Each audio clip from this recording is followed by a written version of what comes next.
बाबा साहब की 135वीं जयंती मना रहे हैं और बड़ी खुशी उल्लास से मनाई जा रही है।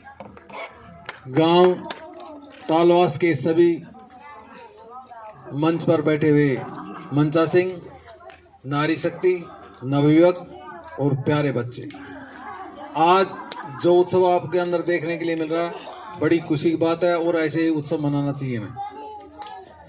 आज सब कुछ बाबा साहब की देन है।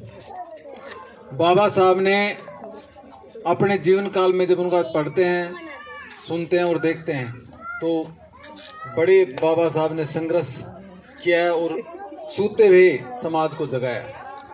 आज बाबा साहब की देन है जो नारी शक्ति हमारी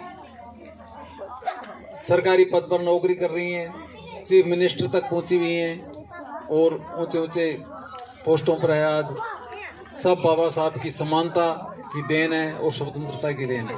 अगर बाबा साहब नहीं होते तो आज हमारा समाज बिल्कुल सोता रहता और बहुत ही बुरी दयनीय स्थिति थी जब उस टाइम, और आज हम सोचते हैं तो आज हम बहुत स्वतंत्रता के रूप से अपना जीवन जी रहे हैं। हमें बाबा साहब ने हमें कहा था कि संगठित रहो, संघर्ष करो और शिक्षा, जो बाबा साहब ने शिक्षा पर जोर दिया। मैं यही सभी से विनती करता हूँ, ग्रामवासियों से, अगर अपने बच्चों को जरूर स्कूल और शिक्षा के ऊपर ध्यान दें कि शिक्षा एक ऐसा है, शिक्षा अगर ग्रहण कर ली और अपनी सही लगन से किया तो शिक्षा से ही आदमी ऊंचा होता है और शिक्षा से ही आदमी ऊपर उठता है। शिक्षा जैसे ही ग्रहण करेगा वो ऐसे ही आगे बढ़ता चला जाएगा और उस आदमी की ऑटोमेटिक ही सब मान सम्मान प्रतिष्ठा ऑटोमेटिक बढ़ती चली जाएगी। तो यही ग्रामवासियों से मेरा अनुरोध है कि आप अपने बच्चों को जरूर पढ़ाएं, चाहे आप दुख जरूर पालें लेकिन बच्चों को पढ़ाई ना काटें।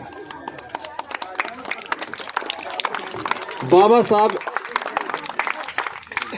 जब इतना पढ़ लिख करके उस टाइम का 9 भाषा और 18 डिग्री की हासिल कर ली थी बाबा साहब ने, उसके बाद में जब बाबा साहब को नौकरी मिली गुजरात के अंदर तो वो दिन की कहानी पढ़ते हैं तो आंखों से आंसू आते हैं।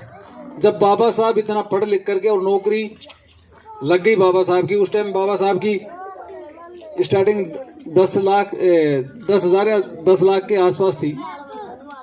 जब बाबा साहब को ऑफिस के अंदर बैठते थे तो गौमूत्र और जल से ऑफिस को पवित्र करते थे। तो ये कौन सी अडम्बना थी, समझ में नहीं आ रही। अगर ऐसे भगवान और ये गौमूत्र से